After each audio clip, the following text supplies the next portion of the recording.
भैया हमारे पिताजी ने मेरे हाथ में कंगन बांधा है और इस कंगन में क्या क्या बांधा है। इस कंगन में एक कंबल का टुकड़ा बंधा हुआ। काले कंबल का टुकड़ा पहले कंगन में आता था।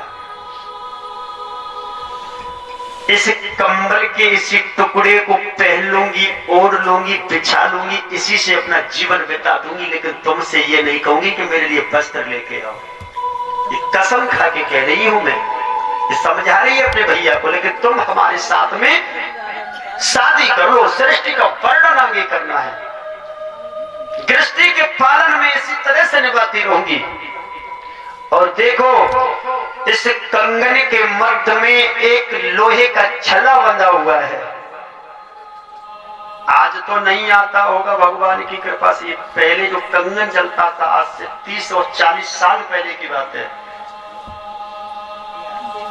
एक लोहे का छल्ला उसमें आता था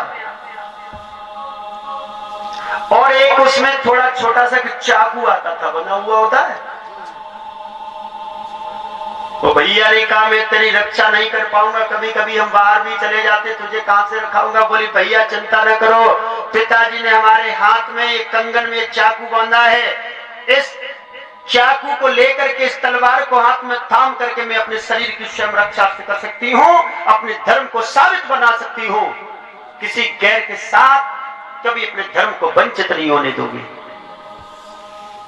ये लोहे का छल्ला पहन करके अपने जीवन की हर शौक पूरी कर लूंगी। लेकिन तुमसे ये नहीं कहूंगी हमारे लिए आभूषण लेके आओ। और तुमने कुछ खाने पीने के लिए मांगा, मेरी स्थितियां का माहौल आगे कहीं ऐसा हुआ, मैंने तुम्हारे लिए कुछ खाने की व्यवस्था नहीं कर पाई, तो तुम फिर मुझे अतपर में छोड़ दोगी, मेरे धर्म से मुझे वंचित कर दोगी।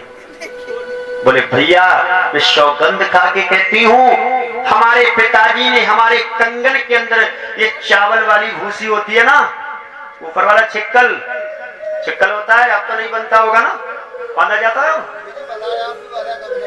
कहीं बना होता है। चलो कहीं कहीं रिवाज है, बहुत बढ़िया, इसका महत्व यही है। वो कह रहा अब तो रेडीमेड मार्केट से ले आते हैं भैया कुछ लोग। मेरे भाइयों जवाब दिया, इस भूसी को खा करके, इस चिक्कल को खा करके मैं अपना जीवन बिता दूंगी, लेकिन तुमसे कभी मुसीबत में, तुम्हारी मुसीबत में कभी तुम्हें दुख और कष्ट नहीं दूंगी।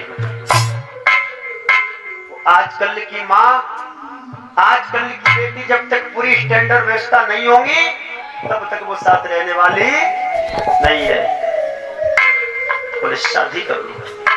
शादी हुई, शादी होने के उपरांत धीरे धीरे समय व्यतीत होता हुआ चला। 5 संतानें पैदा हुई हैं। सुबह में मनु महाराज के संयोग से शतरूपा के गर्भ से 5 संतानें पैदा हुई, जिसमें 2 लड़का 3 लड़कियां।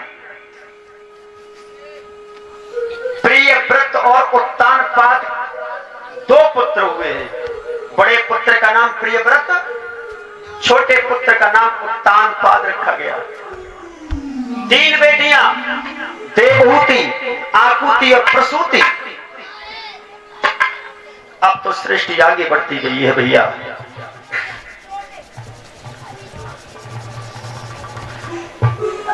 जब 3 बेटियों का जन्म और 2 बेटों का जन्म हुआ है, धीरे धीरे समय व्यतीत होता हुआ चला।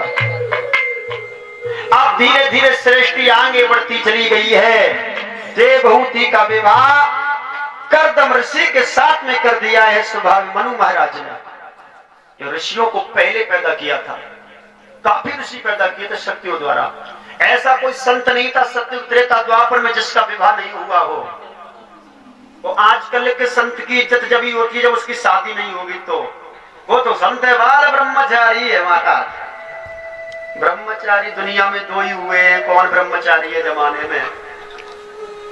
ब्रह्मचारी का मतलब, ब्रह्म की परिभाषा, ब्रह्मचर्य का महत्व आपको कल बताऊंगा। अब समय कम है, आइए इधर गौर करते हैं। प्रसूति का विवाह जो हुआ था दक्ष प्रजापति के साथ में हुआ, और श्री सुखदेव जी समझा रहे महाराज परीक्षित।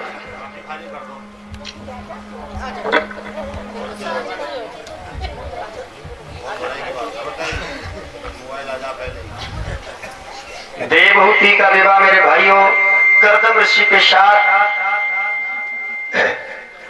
और आकुति का विवाह रुचि प्रजापति के साथ में हुआ। तीनों बेटियों का विवाह हुआ। अब इधर दोनों पुत्र बाकी बची। इनसे क्या आगे हुआ? 2 मिनट का समय बाकी है, फिर आगे आरती और प्रसाद। 11 रुपया श्रीमान 11 रुपया शिषपाल सिंह ठाकुर, 11 रुपया गुमनाम, 31 रुपया अनिल ठाकुर, 11 रुपया खुशी माही, 21 रुपया राशि बक्कनक, 21 रुपया उमेश कुमार आलमपुर, 21 रुपया अतुल ठाकुर। भगवान के दरबार में दान करते हैं, भगवान सुख शांति दे। और ये 21 रुपया सचिन ठाकुर की तरफ से भगवान से कामना करता हूँ सुख शांति दे, धर्म के मार्ग पर आगे को बढ़ाते रहे। भगवान से हमारी यही आशा और आकांक्षा है। धीरे धीरे समय व्यतीत होता हुआ चला। अब इससे आगे क्या हुआ जरा इंतजार करेंगे आप कल का। आकुति के एक पुत्र और एक पुत्री पैदा हुई है। 2 मिनट का समय दे दो, चली जाइयो। कहां जाती हूँ?